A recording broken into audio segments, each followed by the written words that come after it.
Now we are discussing Dr. Samuel Johnson. Dr. Samuel Johnson, an influential English writer, critic, offered significant insight into poetry, drama, the unities, tragic comedy, and on Shakespeare in his critical work, most notably in his preface to Shakespeare and the Lives of the Poet. Doctor Samuel Johnson എന്ന് പറയുന്ന English റൈറ്ററും നിരൂപകനും അദ്ദേഹത്തിൻ്റെ significance ആയിട്ടുള്ള കാഴ്ചപ്പാടുകൾ എന്തിനെക്കുറിച്ച്, പോയട്രിയെക്കുറിച്ച്, ഡ്രാമയെക്കുറിച്ച്, യൂണിറ്റിയെക്കുറിച്ച്, tragic കോമഡിയെക്കുറിച്ച്, ഷേക്സ്പിയറിനെ കുറിച്ചൊക്കെ അദ്ദേഹത്തിൻ്റെ critical വർക്കായ preface to Shakespeare that was published in 1795, പിന്നെ the lives of the poet, ഈ രണ്ട് വർക്കിലൂടെ അദ്ദേഹം എന്തുണ്ട് തൻ്റെ ഈ കാഴ്ചപ്പാട് കവിതയെക്കുറിച്ചും ഡ്രാമയെക്കുറിച്ചും ഷേക്സ്പിയറിനെ കുറിച്ചും ട്രാജിക് കോമഡിയെക്കുറിച്ചൊക്കെ പറയുന്നുണ്ട്. ഓക്കെ, അപ്പോൾ നിങ്ങൾക്ക് ഡോക്ടർ സാമുവൽ ജോൺസനെ കുറിച്ചാണ് ചോദിച്ചതെങ്കിൽ ഈ കാര്യങ്ങൾ മുഴുവനായിട്ട് എഴുതണേ. അപ്പോൾ അദ്ദേഹത്തിൻ്റെ കാഴ്ചപ്പാടുകളാണ്. ഫസ്റ്റ് പോയട്രി എന്ന് പറയുന്നത് അദ്ദേഹത്തിൻ്റെ കൺസെപ്റ്റ് അല്ലെങ്കിൽ ഹിസ് ഇൻസൈറ്റ് ഓൺ പോയട്രി, അദ്ദേഹത്തിൻ്റെ കാഴ്ചപ്പാട് എന്തിനെക്കുറിച്ചുള്ള പോയട്രിയെക്കുറിച്ച്. മനസ്സിലായോ? അതായത് പോയട്രി എന്താണെന്നല്ലേ ഞാനിവിടെ എഴുതിയത്, എന്താണ് ഡോക്ടർ സാമുവൽ ജോൺസൻ്റെ concept.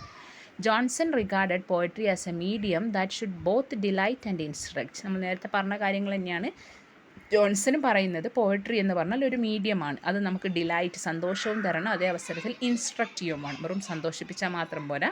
He emphasized the importance of moral purpose in poetry, arguing that it should reflect human nature and offer readers insight into life. അദ്ദേഹവും പറയുന്നത് റൈഡൻ്റെ അതേ കാഴ്ചപ്പാട്. അദ്ദേഹം പറയുന്നു ഒരു മോറൽ പേർപ്പസ് ഉണ്ടാകണം, ധാർമ്മികമായിട്ടുള്ള ഒരു ആവശ്യം. അതായത് വെറും മാത്രമല്ല സന്തോഷം മാത്രമല്ല, അതിൽ നമുക്ക് കുറച്ച് മോറൽ ലെസൺസ് കിട്ടണം പോയട്രിയിൽ നിന്ന്. അദ്ദേഹം പറയുന്നത് അത് ഹ്യൂമൻ നാച്ചുറിനെ റിഫ്ലക്റ്റ് ചെയ്യുന്നതായിരിക്കണം. അതിലൂടെ റിഫ്ലക്ഷൻ എന്തായിരിക്കണം, ഹ്യൂമൻ നാച്ചുറിനെ കുറിച്ചായിരിക്കണം.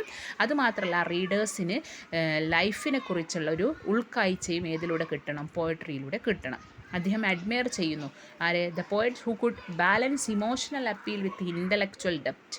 അദ്ദേഹം പറയുന്നത് ഏത് കവിക്കാണോ തൻ്റെ ബാലൻസ്, ഏതിനെ emotionally and intellectually balance keep ചെയ്തുകൊണ്ട് കവിത എഴുതാൻ പറ്റുന്ന അയാൾ യഥാർത്ഥ കവി എന്നാണ്. അതായത് നമുക്കൊരുപാട് ഇമോഷണലി ഉണ്ടാകുന്ന ഫീലിങ്സുകളുണ്ട് അല്ലേ.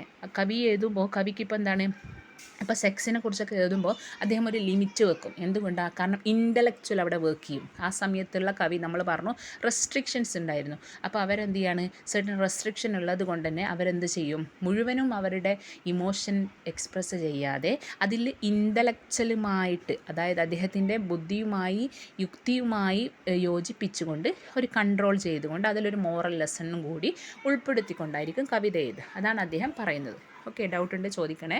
രണ്ടാമത്തത്, അതായത് എന്ന് പറഞ്ഞാൽ ഒരു ബാലൻസ് ഉണ്ടാവണം. വെറും ഇമോഷൻ മാത്രമാകരുത്, വെറും ഇൻ്റലക്ച്വൽ അല്ലെങ്കിൽ റാഷണൽ യുക്തി മാത്രമാകരുത്. അടുത്തത് drama. Johnson's approach to drama was rooted in classical tradition. He appreciated plays that depict human nature realistically and criticized those that deviate too far from the standard.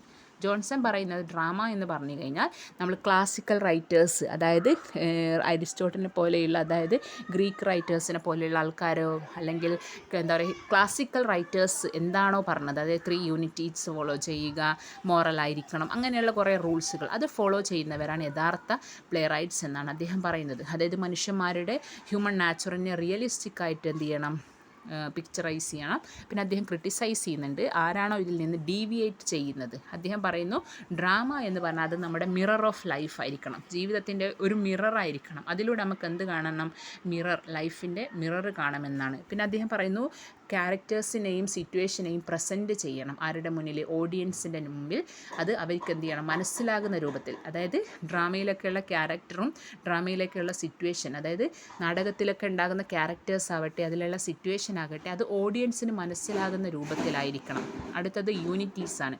Unity of time, place and action derived from Aristotle's poetics. നമുക്കറിയാം Aristotle തൻ്റെ poetics എന്ന critical വർക്കിലാണ് അദ്ദേഹം ഈ ഒരു 3 യൂണിറ്റിയെക്കുറിച്ച് പറഞ്ഞത്. Johnson എന്ത് ചെയ്യുന്നുണ്ട്, റെസ്പെക്റ്റ് ചെയ്യുന്നുണ്ട് അതിനെ. പക്ഷേ did not rigidly adhere to it. പക്ഷെ അത് പൂർണ്ണമായിക്കൊണ്ട് സ്ട്രിക്റ്റായിട്ട് അഡ്ഹർ ചെയ്യുന്ന എന്താ അതിനെ ഫോളോ ചെയ്യുന്നില്ല, അതായത് അതിൽ സപ്പോർട്ട് ചെയ്ത് നിൽക്കുന്നില്ല. He acknowledge their value in maintaining dramatic coherence. Coherence എന്ന ഷേപ്പാണ്. അദ്ദേഹം പറയുന്നു അത് നമുക്ക് അദ്ദേഹം അംഗീകരിക്കുന്നു. വാല്യൂ ഇൻ മെയിൻറ്റെയിനിങ്, അതായത് ഹി അക്നോളജ് മീൻസ് അദ്ദേഹം അംഗീകരിക്കുകയാണ് എന്തിൻ്റെ വാല്യൂ, യൂണിറ്റീസിൻ്റെ, ഈ 3 യൂണിറ്റീസിൻ്റെ വാല്യൂ ആവശ്യമാണ്. എന്തിന്, മെയിൻറ്റെയിനിങ് ദ ഡ്രമാറ്റിക് കൊഹറൻസ് ആണ്, ഒരു ഡ്രാമക്ക് ഒരു രൂപം കിട്ടാൻ. പക്ഷെ അദ്ദേഹം പറയുന്നു strict adherence will effect its creativity. പക്ഷേ നമ്മൾ സ്ട്രിക്റ്റ് ആയിട്ട് അത് മാത്രം ഫോളോ ചെയ്യുകയാണെങ്കിൽ, അതായത് 3 യൂണിറ്റി മാത്രം നോക്കിക്കൊണ്ട് ഡ്രാമ എഴുതി കഴിഞ്ഞാൽ അതെന്ത് ചെയ്യും, it will effect its creativity, ഡ്രാമയുടെ ക്രിയേറ്റിവിറ്റിയെ എഫക്റ്റ് ചെയ്യും മോശമായിക്കൊണ്ടെന്നാണ് അദ്ദേഹം പറയുന്നത്. അപ്പോൾ അദ്ദേഹം പറയുന്നത് വളരെ സ്ട്രിക്റ്റ് ആയിട്ടൊന്നും എന്ത് ഫോളോ ചെയ്യേണ്ട, unities of time, place, action follow ചെയ്യേണ്ട. പക്ഷേ അത് നല്ലതാണ് ഡ്രാമക്ക് ഒരു ഷേപ്പ് കിട്ടാൻ വേണ്ടി. അടുത്തത് അദ്ദേഹത്തിൻ്റെ കാഴ്ചപ്പാട് ട്രാജി കോമഡിയെക്കുറിച്ചാണ്. ട്രാജി കോമഡി എന്ന് പറഞ്ഞാൽ both tragic and comic elements ഉണ്ടാകുന്നതാണ്. അദ്ദേഹം പറയുന്നു which blends elements of both tragedy and comedy with some scepticism. Scepticism എന്ന് പറഞ്ഞാൽ സംശയമാണ്. അതായത് അദ്ദേഹം കാഴ്ചപ്പാട്, അദ്ദേഹത്തിൻ്റെ ട്രാജിക് കോമഡിയെക്കുറിച്ചുള്ള കാഴ്ചപ്പാട് എന്ന് പറഞ്ഞാൽ അദ്ദേഹത്തിന് ഒരു സ്കെപ്റ്റിസിസമാണ്, ഒരു സംശയമുണ്ട് ഇതിനെക്കുറിച്ച്, ട്രാജിക് കോമഡിയെക്കുറിച്ച്. അദ്ദേഹം ബിലീവ് ചെയ്യുന്നത് മിക്സിംഗ് ഓഫ് ജാനർ എന്ന് പറഞ്ഞാൽ പലതരം, ഇപ്പോൾ ട്രാജഡി, കോമഡി എന്നുള്ള ജാനർ. അദ്ദേഹം പറഞ്ഞു ഇതിങ്ങനെ മിക്സ് ചെയ്ത് കഴിഞ്ഞാൽ എന്ത് ചെയ്യും, it will weaken the emotional effect and lessen the overall impact of the drama. അതായത് ഇപ്പോൾ നമ്മൾ കോമഡിയാണ് കാണുന്നതെങ്കിൽ നമുക്കതിൽ ചിരിക്കാനുള്ള കാര്യമുണ്ട്, ട്രാജഡിയാണ് കാണുന്നില്ലെങ്കിൽ നമുക്ക് കരയാനും പേടിക്കാനുള്ള കാര്യമുണ്ട്. പക്ഷെ അദ്ദേഹം പറഞ്ഞത് രണ്ടും മിക്സ് ചെയ്യുമ്പോൾ ഇത് നമ്മളെ ഇമോഷണൽ എഫക്റ്റ് വീക്കൻ ചെയ്യും, നമുക്ക് ചിരിക്കാനും പറ്റില്ല, കരയാനും പറ്റില്ല. അതുകൊണ്ട് തന്നെ എന്ത് ചെയ്യും, ഇതൊരു ഓവറോൾ ഇമ്പാക്റ്റ് ഡ്രാമയിലൊരു സ്വാധീനത്തിൻ്റെ കുറവുണ്ടാകുമെന്നാണ് അദ്ദേഹത്തിൻ്റെ കാഴ്ചപ്പാട് ഇതിനെക്കുറിച്ച്, ട്രാജിക് കോമഡി. അപ്പോൾ അദ്ദേഹം പറയുന്നു ട്രാജിക് കോമഡി ഒരു സക്സസ് അല്ല എന്നാണ്. അടുത്തത് ഷേക്സ്പിയറിനെ കുറിച്ച് ജോൺസൺ പറയുന്നത് profound appreciation four Shakespeare home he regarded as the greatest of the English play rights. അദ്ദേഹം അപ്രിഷ്യേറ്റ് ചെയ്യാണ് ഷേക്സ്പിയറിനെ. അദ്ദേഹം പറയുന്നു ഗ്രേറ്റസ്റ്റ് ആണ്, അല്ലേ, വളരെ ഗ്രേറ്റസ്റ്റ് ആയിട്ടുള്ള പ്ലേ റൈറ്റ് ആണ്. അദ്ദേഹത്തിൻ്റെ പ്രിഫേസ് ടു ഷേക്സ്പിയർ എന്ന് പറയുന്ന ഒരു വർക്ക് തന്നെ ജോൺസൺ എന്ത് ചെയ്യുന്നുണ്ട്, ഷേക്സ്പിയറിൻ്റെ പ്രൈസ് ചെയ്യുന്നുണ്ട്. എന്തിന്, his ability to depict the human nature and praise his universal അപ്പീലാണ്. ഷേക്സ്പിയറിൻ്റെ കഴിവ് മനുഷ്യന്മാരുടെ നാച്ചുറിനെ കുറിച്ച് പ്രസൻറ്റ് ചെയ്യാനുള്ളതും അദ്ദേഹത്തിൻ്റെ യൂണിവേഴ്സൽ അപ്പീലായിട്ടുള്ള തീംസിനെ കുറിച്ചൊക്കെ ആര് പറയുന്നുണ്ട്, അദ്ദേഹത്തിൻ്റെ പ്രിഫേസ് ടു ഷേക്സ്പിയർ എന്നതിൽ ജോൺസൺ ആരെ അപ്രിഷ്യേറ്റ് ചെയ്യുന്നു, ഷേക്സ്പിയറിനെ. പക്ഷേ ജോൺസൺ ഓൾസോ ക്രിട്ടിക്ഡ് ഷേക്സ്പിയർ. പക്ഷേ അതേ അവസരത്തിൽ ഷേക്സ്പിയറിനെ ക്രിട്ടിസൈസ് ചെയ്യുന്നുണ്ട്, വിമർശിക്കുന്നുണ്ട്. അദ്ദേഹം പറയാണ് play rights occasional disregard for the unity. അദ്ദേഹം എന്ത് ചെയ്യുന്നില്ല, ഷേക്സ്പിയർ തൻ്റെ വർക്കുകളിലൊന്നും ഈ unity of time, place, action follow ചെയ്യുന്നില്ല. ഡിസ്റിഗാർഡ് എന്ന് വെച്ചാൽ കണക്കാക്കാതിരിക്കുക, അദ്ദേഹം ശ്രദ്ധിക്കുന്നില്ല ഏത് 3 യൂണിറ്റീസും.